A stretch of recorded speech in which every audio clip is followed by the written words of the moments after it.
ഞായറാഴ്ചത്തെ promo വന്നിട്ടുണ്ട്. ഞായറാഴ്ചയും big boss വീട്ടിൽ നിന്നും ഒരാൾ എവിക്റ്റ് ആകുന്നുണ്ട്. അനിമോളാണോ എവിക്റ്റ് ആയത് എന്നൊരു സംശയമുണ്ട്. ലാസ്റ്റ് അനിമോൾ കരയുന്നുണ്ട്. ചിലപ്പോൾ ശൈത്യ എവിക്റ്റ് ആയതുകൊണ്ടും ചിലപ്പോൾ അനിമോൾ കരഞ്ഞേക്കാം. നാളത്തെ എവിക്ഷൻ പ്രൊമോയിൽ എവിക്ഷനിലുള്ള എല്ലാവരും തന്നെ ഒരു സൈഡിലേക്ക് മാറി നിൽക്കാൻ ലാലേട്ടൻ പറയുന്നുണ്ട്. അവരുടെ തലയിൽ ഒരു മുട്ടത്തോടും കൊടുത്തിട്ടുണ്ട്. മാത്രമല്ല എവിക്ഷനിലുള്ള എല്ലാവരും തന്നെ ഒരു കണ്ണാടിയും വെച്ചിട്ടുണ്ട്. ആ കണ്ണാടിയിൽ അവർ വെച്ചേക്കുന്ന കണ്ണാടിയിൽ മറ്റുള്ള ആൾക്കാരുടെ പേരാണ് എഴുതിയിരിക്കുന്നത്. ശരത്ത് ഒരു സൈഡിൽ ഇരിപ്പുണ്ട്. എനിക്കൊന്ന് ശരത്ത് സേവായി എന്ന് തോന്നുന്നു. ബാക്കി അവിടെ എഴുന്നേപ്പിച്ച് നിർത്തി നിൽക്കുന്ന എല്ലാവർക്കും തന്നെ കണ്ണട കൊടുത്തിട്ടുണ്ട്.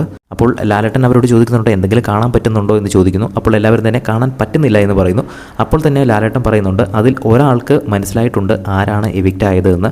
എനിക്ക് തോന്നുന്നു റെനയ്ക്കായിരിക്കും കാണാൻ പറ്റുന്നത്. റെന ആരാണ് എവിക്റ്റ് ആയത് എന്ന് പറയൂ എന്ന് ഒരു പ്രൊമോയ്ക്കകത്ത് നിന്ന് നമുക്ക് വ്യക്തമാകുന്നുണ്ട്. അപ്പോൾ ഒരു ഡബിൾ എവിക്ഷൻ തന്നെയാണ് നടക്കുന്നത്. നാളെയും ഒരാൾ എവിക്റ്റ് ആയി പോകുന്നുണ്ട്. അനുമോള് കിടന്ന് കരയുന്നുണ്ട്. അപ്പോൾ എനിക്ക് തോന്നുന്നു ഒന്നെങ്കിൽ അനുവായിരിക്കും അല്ലെങ്കിൽ ശൈത്യ ആയിരിക്കാം എവിക്റ്റ് ആയത്. എനിക്കറിയില്ല. എപ്പിസോഡ് വരുമ്പോൾ കാണാം. എല്ലാ ദിവസവും പ്രൊമോ അപ്ഡേറ്റ് ലഭിക്കുന്നതിനായിട്ട് നമ്മുടെ ചാനൽ ഒന്ന് സബ്സ്ക്രൈബ് ചെയ്യുക.